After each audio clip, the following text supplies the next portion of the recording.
L'interview de l'ancien Bon Coulibaly, président du mouvement citoyen Génération Consciente Côte d'Ivoire Nouvelle, diffusée sur ActuPeople.net, aura fait des vagues. Il nous fait l'honneur de nous recevoir à nouveau, histoire de décrypter avec lui l'actualité politique en Côte d'Ivoire. Et pour parler d'actualité politique, nous allons commencer sur un sujet brûlant, la diffusion de la liste provisoire, donc sur laquelle il n'y a ni le nom du président Laurent Gbagbo, encore moins celui du président Charles Blé Goudé, ou encore celui du président de GPS, Guillaume Soro.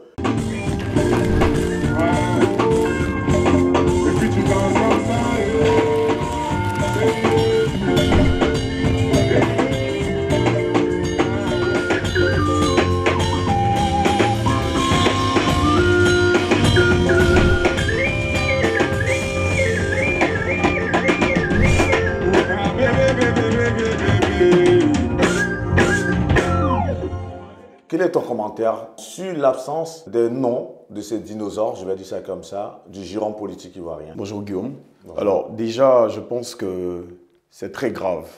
Très grave pourquoi? Parce que écarter ces figures emblématiques de la politique ivoirienne, ce n'est pas préparer une élection, c'est préparer une crise. C'est ce que je pense. Je pense que le président Gbagbo Laurent est un ancien président qui a été acquitté au niveau de la Cour pénale internationale, qui a été jugé par contumace en Côte d'Ivoire. Je pense que le président Soro Guillaume est un président qui a une certaine notoriété au niveau du Nord, qui est président donc du GPS. Je pense que le président Charles Blé Goudé, qui est un leader estudiantin, qui a une forte communauté derrière lui, qui est président du COGEP, représente à eux seuls plus de 50% de l'électorat. Donc écarter, n'est-ce pas, ces figures emblématiques de la politique ivoirienne, ce n'est plus préparer une élection, c'est préparer une crise. C'est exactement ce que je pense de cela. Mais en le faisant, la CEI se fonde aussi sur une loi, d'autant plus qu'ils ne jugent plus de leurs droits civiques. Est-ce que la CEI n'est pas à même, en tout cas dans ce sens, est-ce qu'on devrait faire un procès? Là, on est en train de parler d'une loi à géométrie variable. Une loi à géométrie variable, c'est une loi qui n'est pas appliquée avec la même rigueur pour tout le monde.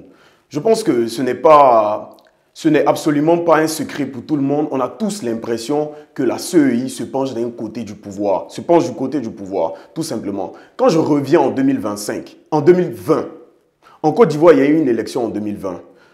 En 2005, avant 2020, en 2005, le président Alassane Ouattara n'était pas censé être parmi les candidats. Je pense que le président Gbagbo, pour préserver la paix, pour la stabilité dans le pays, malgré toutes les polémiques qu'il y avait sur la nationalité du président Alassane Ouattara, a fait en sorte que ce candidat soit sur la liste électorale, a fait en sorte que ce candidat puisse se présenter. Je pense que la CEI, déjà, avant même le président Ouattara, doit faire preuve de bonne foi.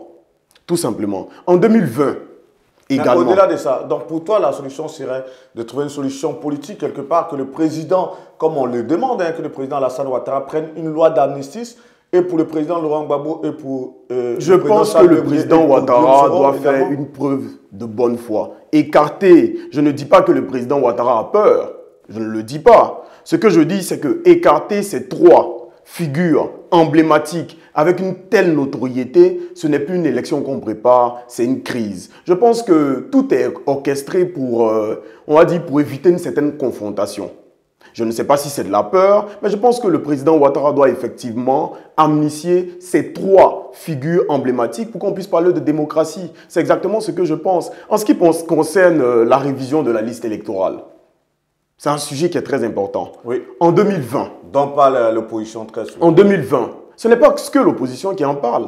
Tout le monde en parle. Je suis leader d'un mouvement citoyen. Les ONG également en parlent. Je pense qu'à la fin de la journée, il est important qu'on soit dans un pays démocratique où il n'y a pas de loi à géométrie variable. Je pense qu'en 2020, la CEI n'a pas eu de mal à réviser la liste électorale. Pourquoi est-ce que la CEI a révisé la liste électorale en 2020 et qu'en 2025, elle ne la révise pas? Alors, déjà en 2020, nous avions une opposition très engagée. Nous avons des institutions internationales très engagées. Mais nous n'avions pas en 2020 des opposants aussi rigoureux, aussi avec une telle notoriété que le président Gbagbo Laurent, le président Charles Blé Goudé et le président Guillaume Soro.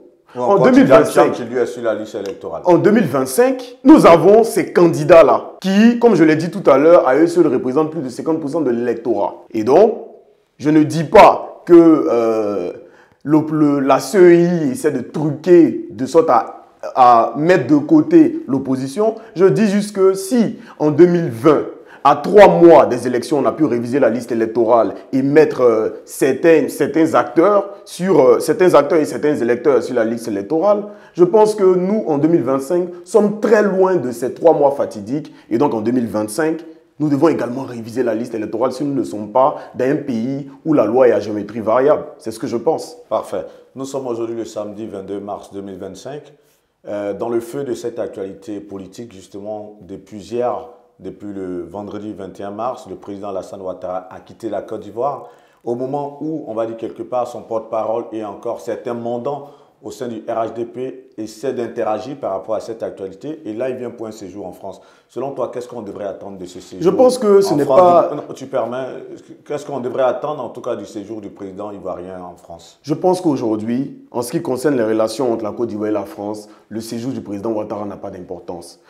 Là où il y a de l'importance, c'est lorsqu'une journaliste se rend en Côte d'Ivoire et révèle une vérité cachée par la politique ivoirienne, par le pouvoir en place, ça a de l'importance. Lorsque la journaliste parle de migration illégale parfois en Côte d'Ivoire et que la AK décide de sortir un communiqué interpellant France 24, je pense que c'est réellement essayer d'étouffer une vérité. La vérité, c'est que les jeunes en Côte d'Ivoire sont fatigués.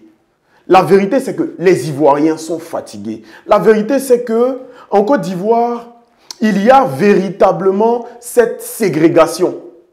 Le mot n'est pas trop fort? Non, c'est la description. Mais le mot est trop fort. Il y a véritablement en Côte d'Ivoire le camp des riches. Oui, là, ça peut s'entendre. Ça peut s'entendre, mais une ségrégation, c'est un peu trop fort quand même. Non, ce n'est pas un peu fort, c'est la description. Aujourd'hui, en Côte d'Ivoire, les jeunes décident de partir parce qu'ils sont fatigués à cause du chômage. Il y a un favoritisme qu'il y a. Et je parlais tout à l'heure de loi à géométrie variable. C'est quoi une loi à géométrie variable? Une loi à géométrie variable, c'est lorsque un État décide de favoriser des individus qui sont proches du pouvoir et de négliger ceux-là qui ne sont pas proches du pouvoir. Je prends un exemple très simple pour illustrer cela. Vous et moi, Vergès, nous sommes à un feu rouge. Nous grillons le feu rouge. Vous êtes proche du pouvoir, on ne vous arrête pas. Moi, je ne suis pas proche du pouvoir, on m'arrête, on m'humilie, on me donne une amende. Mais comment encore une amende que moi je suis encore une amende, mais il y a un contrôle qui est fait parce qu'on a grillé, on a commis une infraction. Mais encore une amende. Si on était dans un État sérieux, il y aurait une amende. Mais il y a de la corruption en Côte d'Ivoire, il n'y aura même pas d'amende. J'aurais besoin peut-être de donner un petit billet, n'est-ce pas, aux policiers, comme on le voit tous les jours en Côte d'Ivoire, avec cette corruption qui gangrène la Côte d'Ivoire, pour que le policier puisse s'en aller. C'est un autre sujet dont on va parler. C'est un autre sujet dont on va parler, mais aujourd'hui, c'est ce qu'on constate en Côte d'Ivoire. On constate que le pouvoir en place est réellement pour une certaine communauté, pour une certaine partie de la population, et que l'autre partie est délaissée. En ce qui concerne le travail, combien de jeunes aujourd'hui sortent des universités mais n'ont pas accès à l'emploi? Excuse-moi, tu as autant remonté contre le pouvoir. Combien de jeunes aujourd'hui? C'est une question que je pose. Je ne suis pas remonté contre le pouvoir en place. Je ne suis pas là pour prendre la partie d'une certaine opposition. Je suis là pour dénoncer des faits. Des faits réels que vivent des centaines et des milliers de jeunes en Côte d'Ivoire. Tous ces jeunes qui décident de quitter la Côte d'Ivoire aujourd'hui pour aller dans des pays comme la France, par exemple, qui quittent les difficultés qu'on vit en Côte d'Ivoire, ces jeunes-là sont juste fatigués. Les entrepreneurs, lorsque le ministre Mamadou Touré parle du secteur privé qui doit réellement être un outil pour sortir la Côte d'Ivoire du chômage, mais ces entrepreneurs sont boycottés. Combien de jeunes entrepreneurs en Côte d'Ivoire ont dû fermer leur entreprise? Combien de jeunes en Côte d'Ivoire ont dû le faire? Le niveau de scolarité en Côte d'Ivoire, aujourd'hui par exemple, combien de jeunes en Côte d'Ivoire, je parle même du secteur de l'éducation, ont obtenu des diplômes par corruption? C'est la vérité. Et ce qui est dommage, c'est qu'on essaie de cacher cette vérité-là. Mais la vérité finit toujours par prendre le dessus. En Côte d'Ivoire, par exemple, pour revenir et pour soutenir la thèse de cette journaliste de France 24, en Côte d'Ivoire, par exemple, les diplômes, la plupart de certaines personnes ont dû payer pour obtenir des diplômes. Lorsqu'on parle des concours en Côte d'Ivoire, nous tous on le sait, c'est de la corruption et du favoritisme. Tu permets, Lancine, en réalité. C'est vrai que là, on est dans l'élan de l'interview que tu nous as accordé il n'y a pas très longtemps, où vraiment, j'avoue que tu embrasses tous les sujets avec fougue et tu t'exprimes, on l'entend bien, on entend bien. Mais si tu permets, on revient sur le communiqué de la AK. Justement, cet avertissement qui a été adressé à France 24, tout de même, je l'ai lu déjà, ce communiqué qui a été donc signé par Maître Bourgoin, que je connais très bien. Mais je veux dire, ce communiqué, tout de même, lorsqu'on voit le traitement qui n'est pas fait, parce qu'il n'y a pas eu des personnalités de l'État qui ont été interrogées. On voit que dans le documentaire, justement, qui est fait, on voit comment est-ce qu'on va filmer des parties très mesureuses de la Côte d'Ivoire. Est-ce que quelque part, quand même, il n'y a pas une certaine partialité dans le traitement de cette information? Vous essuyez dans vos propos que la France est contre le pouvoir en place et que je n'insinue pas. Mais je veux dire, dans ce reportage, quand même, dans ce reportage, on voit qu'il n'y a aucun parti pris. On voit la vérité. Même s'il y a certaines vérités, il n'y a aucun parti pris dans ce reportage, on voit la vérité. Dans ce reportage, il a été mentionné, par exemple, que certains jeunes de Côte d'Ivoire qui quittent la Côte d'Ivoire pour aller, par exemple, en Europe, sont déçus des réalités. Pourquoi? Parce qu'il y a un marketing qui a été mis en place par l'Europe. Ce marketing-là, lorsque par exemple vous allez, je me souviens que j'étais à Paris la semaine passée. À Paris par exemple, lorsqu'on montre Paris à la jeunesse ivoirienne, aux populations africaines, on montre la Tour Eiffel. On ne montre pas ce qu'il y a en bas. Et c'est réellement ce qui se passe en Côte d'Ivoire. Et ce qui s'est passé, c'est que cette journaliste-là qui a pondu ce reportage, cette journaliste-là, en réalité, a montré les vraies réalités, a montré la vérité. Quand on présente la Côte d'Ivoire, par exemple, on présente le plateau. On ne présente pas Yopougon-Koweït. On ne présente pas Moussikro. On présente rarement Abobo. C'est pour ça que ça a choqué. On ne présente pas Boribana. Et encore, il y a beaucoup. On ne présente même pas l'intérieur du pays. On présente Abidjan. Parce que l'idée, c'est de valoriser. Mais lorsqu'on valorise déjà et qu'on minimise, on va dire, les réalités, les vérités, on prend parti et on est dans une loi à géométrie variable. On essaie de montrer que tout va bien, mais rien ne va en réalité. Mais est-ce à dire que tous les efforts qui sont faits en termes d'infrastructures sociales, en termes d'infrastructures de développement, les nombreux ponts, les nombreuses infrastructures, et je m'étais amusé à les compter, j'en parlais lors de l'interview que nous a accordé le député Diaoufoué, est-ce à dire que tous ces efforts sont insuffisants quelque part? Je ne dis pas que ces efforts sont insuffisants. Ce que je dis, c'est qu'on ne prend pas une dette. Parce que ça encore, c'est des problèmes qui vont réjaillir sur la jeunesse ivoirienne, qui vont réjaillir sur l'avenir de la Côte d'Ivoire. Comment rembourser cette diba dette? Pendant que nos États prennent des dettes lourdes au niveau de l'international, qui vont avoir du mal à payer. Parce que quand on prend une dette, aussi lourde soit-elle, qui représente plus de 76% du PIB, il faut payer, il faut rembourser ces dettes. Mais il faut également payer les intérêts. Et ces intérêts-là, normalement, sont censés être utilisés. Donc, cet argent qui servira à payer ces dettes, à rembourser ces intérêts, sont censés être utilisés pour développer la Côte d'Ivoire, sans qu'on ait à s'endetter. Lorsqu'on construit un pont à Abidjan, et qu'à Bouaké, à Korogo, à Gagnoa, à Daloa, les établissements sont véritablement un foyer de dépression.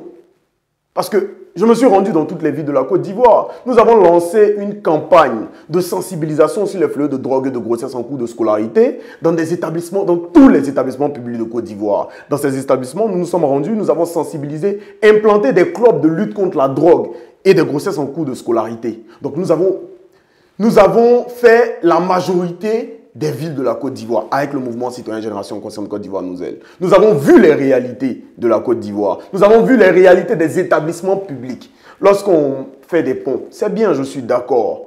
On essaie, n'est-ce pas, de montrer que la Côte d'Ivoire envoie des développements, mais on ne construit pas des ponts quand le peuple a faim. On ne construit pas des ponts quand le système éducatif est véritablement aussi bas. Lorsque les professeurs... Pour toi, la solution, ce serait quoi? La solution, ce serait déjà qu'on sorte du franc CFA. Déjà, avant tout. Parce que sortir du franc CFA, avoir notre propre monnaie à nous-mêmes, nous permet de gérer notre économie. Nous permet, par exemple, d'imprimer le nombre de billets qu'on souhaite, le nombre de billets dont on a besoin, en réalité, pour régler des problèmes. Tu fais une belle transition et si tu me permets, justement, lorsque le président Tidjane Thiam, le président du PDCI, il a été interviewé sur une chaîne de télé récemment, il a développé cette thématique-là et il en parlait quand même avec beaucoup de circoncision. Il n'a pas été aussi directif comme tu l'es là. Mais est-ce que le fait qu'aujourd'hui la Côte d'Ivoire, le franc CFA soit arrimé au franc français tout de même, dans les échanges commerciaux à l'international, est-ce que quelque part aussi ça peut être un avantage? Ça peut être un avantage, mais ce qu'on essaie de chercher là, c'est une solution. Je pense que c'est une solution que vous m'avez demandé. Et donc, je pense que la solution, pour toi, la solution est radicale, il faut sortir du CFA. Pour la plupart, non, mais ça, c'est véritablement ce qu'il y a à faire. C'est véritablement ce qu'il y a à faire. Pour revenir au discours de la ACA, donc au reportage de la ACA. Ça, tu le sais à ce point? Non, mais vous savez, pendant une interview, on ne peut pas pleurer. On ne peut pas rire également. Mais ça fait mal ce qui se passe. Ça fait mal quand je vois des milliers de jeunes prendre la Méditerranée. Essayer de fuir la Côte d'Ivoire. Essayer de fuir les difficultés qu'on ne montre pas. Ça fait très mal. Combien de jeunes en Côte d'Ivoire n'ont pas d'emploi? Combien de jeunes en Côte d'Ivoire sont obligés de dealer?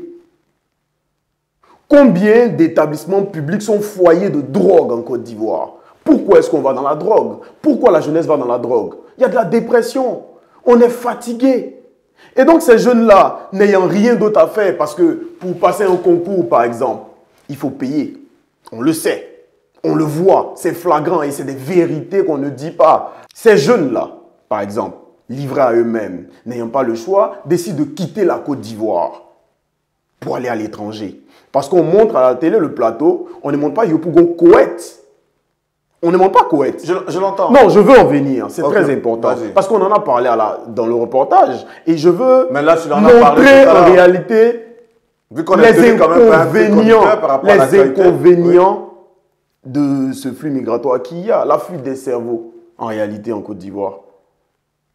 Elle est en train d'être causée par ce qui se passe, par la fuite des jeunes Ivoiriens, parce qu'ils sont fatigués, tout simplement. Donc, pour éviter la fuite de nos cerveaux, pour éviter la fuite des cerveaux en Côte d'Ivoire, pour limiter, je l'ai dit, je pense qu'on a besoin d'un nouveau visage, on a besoin d'un nouveau système, on a besoin d'une loi qui ne sera pas à géométrie variable, on a besoin d'une justice, on a besoin d'une égalité. On n'a plus besoin de favoritisme. On comprend ton fort sentiment de justice et ça, je l'entends super bien, hein, je l'entends très très bien.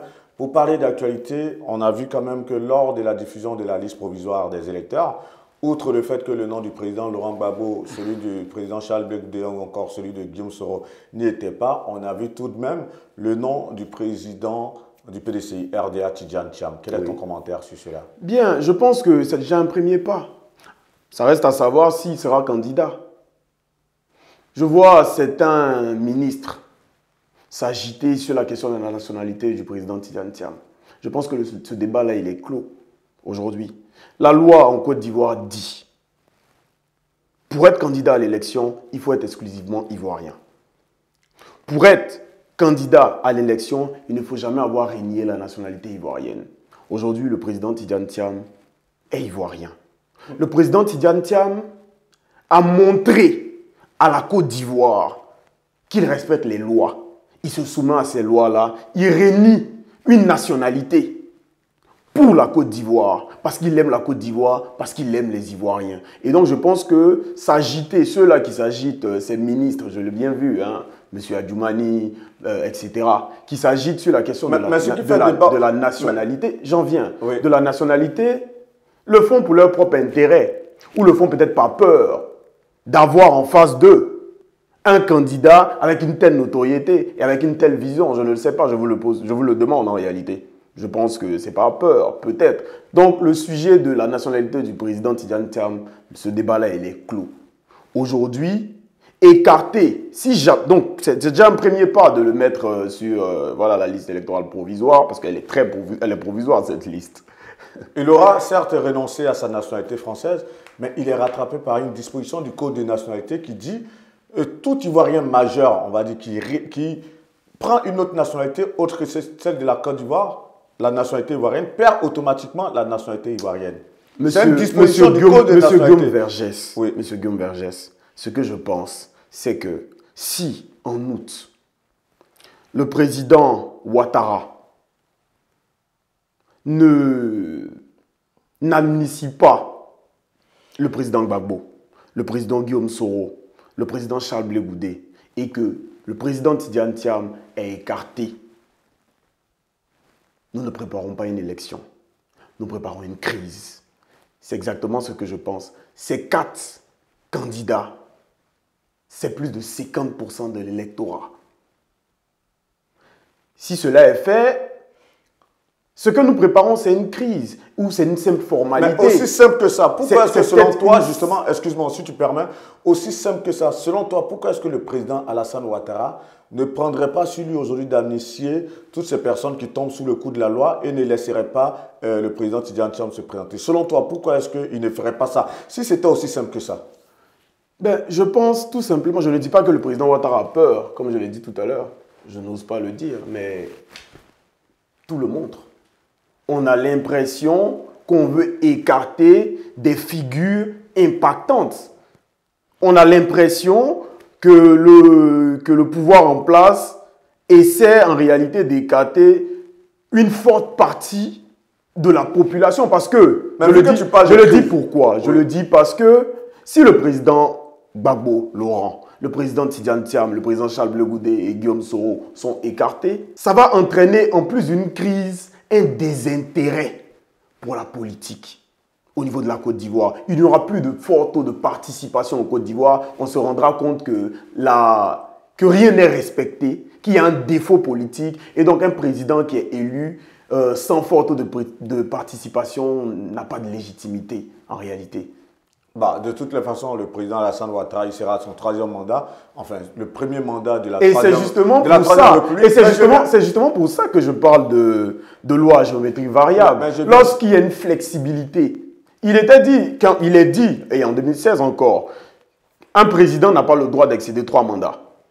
Il y a une nouvelle constitution. Il y a une nouvelle constitution. Il y a une nouvelle constitution, oui, parce qu'en réalité, on a essayé d'être assez léger sur les lois en faveur du président en place. C'est un débat sérieux, c'est un sujet sérieux. Et donc, si on a été assez léger sur le 3e mandat du président Ouattara, on peut également essayer d'être léger sur la candidature et donc essayer d'amnistier ces 3 candidats qui représentent une figure. Ça représente, ce ne serait pas une légèreté? Non, ce serait une légèreté, parce que ce serait d'abord une légèreté. On va parler d'abord de légèreté, parce qu'en réalité, c'est ce qui doit être fait. Mais ce n'est pas léger de prendre de telles dispositions, justement. Le président Gbagbo Laurent a été acquitté au niveau de la CPI. Il a donc été condamné en Côte d'Ivoire par contumace. Il n'était pas présent. Quand quelqu'un est condamné, M. Guillaume Vergès, disons-nous la vérité, évitons la crise à la Côte d'Ivoire. Le président Ouattara doit éviter de confirmer à ceux-là qui pensent qu'il est acteur de la crise post-électorale qu'il est vraiment acteur. Parce que si le président Ouattara écarte ces 4 figures, nous aurons une crise en Côte d'Ivoire, nous aurons une effusion de sang en Côte d'Ivoire, nous aurons un cauchemar que les Ivoiriens n'ont plus envie de vivre, surtout la jeunesse. On souhaite que cela n'arrive pas, mais selon toi, quel intérêt justement le président Alassane Ouattara aurait à ce qu'il y ait une crise en Côte d'Ivoire? Quel intérêt il aurait pour un pays qu'il a bâti quand même pendant 15 ans, quel intérêt il aurait à ce qu'il y ait une crise? Lorsque le président Gbagbo Laurent a permis qu'il soit candidat, malgré le doute qu'il y avait sur sa nationalité et la polémique continue, il a fait pourquoi? Pour que nous soyons un pays en paix, pour que nous soyons en harmonie. J'invite le président Ouattara à faire preuve de bonne foi, à se souvenir de la main qui lui a été tendue par le président Gbagbo. C'est ce que je dis. Parce que s'il ne le fait pas, il prépare la Côte d'Ivoire à une crise. Et l'intérêt qu'il a à préparer la Côte d'Ivoire à une crise, je pense qu'il faut le lui demander directement. Parce que s'il ne le fait pas, s'il ne prend pas une loi d'amnistie, on aura une crise, forcément. Et selon toi, cette crise pourrait déboucher sur quoi, malheureusement? Mais malheureusement, vous savez, en 2011, en 2010-2011, j'ai été en Côte d'Ivoire. J'ai vécu la crise. J'ai vu des maisons brûlées. J'ai vu des humains calcinés. On a respecté en ce temps une loi de la Constitution, entre griffes, abidjanaise, qui est l'article 125. J'ai vu des personnes brûlées. J'ai vu des obus tomber sur des maisons. J'ai vu des jeunes orphelins. J'ai vu des parents abandonner leurs enfants définitivement. Mais outre ces souvenirs douloureux que tu es en train de rappeler à la conscience collective, si tu permets justement, sur ce plateau, tu as dit que tu souhaiterais, du moment où le président Laurent Gbagbo et le président Charles Bégoudé ont été à la CPI, que le président Guillaume Soro et le président Alassane Ouattara se retrouvent devant la CPI. Et lorsqu'on sait justement qu'en Afrique, lorsqu'on perd le pouvoir, on se retrouve justement devant ces juridictions, est-ce que tu ne penses pas quelque part que le président Ouattara, pour ces griefs-là qui sont contre lui, par crainte de se retrouver devant la CPI, ne puisse pas aussi abandonner facilement le pouvoir? Tu penses pas? Mais c'est véritablement répondre à la question que vous aviez posée vous-même. Et c'est très bien. Là, on avance, on fait un très grand pas, parce qu'en réalité, c'est la suite. Oui, mais vous avez répondu à la question que vous avez posée. Pourquoi est-ce que le président Ouattara n'essaie pas d'empêcher très rapidement une crise en Côte d'Ivoire? Quel est l'intérêt qu'il aura, le président Ouattara, à ce qu'il y ait une crise en Côte d'Ivoire? Pourquoi est-ce que... En réalité, si le président Ouattara perd le pouvoir, et c'est ce qui risque d'arriver, et c'est pour ça qu'il y a tout ce scénario qui est orchestré, parce que si ces quatre figures emblématiques, bien que je sois pour un nouveau visage jeune en Côte d'Ivoire, si ces quatre figures emblématiques qui représentent plus de 50% de l'électorat se présentent contre le président Ouattara, il va perdre. Et pour éviter de perdre, on ne veut pas être reconnaissant. C'est la vérité. Ça blesse, ça dérange. Mais il faut la dire, tout simplement. Et donc, se retrouver face à la CPI est une chose qui fait peur au président Ouattara. Ça fait peur au président Ouattara. Et tu penses que c'est pour tout ça qu'il s'arrangerait à toujours rester au pouvoir, ça, selon toi? Tu dis. Non, je te pose la question. Je te pose la question. Moi, je dis, c'est que le président Ouattara n'a pas intérêt à faire en sorte qu'il y ait une autre crise en Côte d'Ivoire, parce que si cela est fait, cela confirmera aux yeux du monde qu'il est responsable de la crise post-électorale qu'a vécu la Côte d'Ivoire en 2011. C'est ce que moi je dis. Parfait. Lorsqu'on voit tes prises de parole, forcément, lorsqu'on voit tes opinions, elles ont une teinture très, très politique. La coloration, elle est là. Et c'est clair qu'avec toi, justement, c'est ce pourquoi on a souhaité parler de l'actualité politique avec toi, parce que tes prises de parole dans le champ sémantique politique, ces prises de parole sont très, très, très, très tranchées. Est-ce à dire qu'un jour, on te verrait dans le domaine politique, dans l'espace politique? Je pense que cette question, on doit plutôt se positionner sur mon engagement. Je suis président d'un mouvement citoyen et depuis plusieurs années, nous avons multiplié des actions en Côte d'Ivoire. Nous avons éveillé la conscience de la jeunesse ivoirienne. Nous avons essayé tant bien que mal de sortir la jeunesse ivoirienne de l'endormissement de conscience en masse. Nous avons multiplié des actions dans toutes les villes de la Côte d'Ivoire. Nous sommes plus de 7000 membres dans toutes les villes de la Côte d'Ivoire. Et donc, poser une question à savoir si je suis intéressé par la politique ou si je souhaite entrer en politique n'est pas une bonne question. Je suis déjà en politique.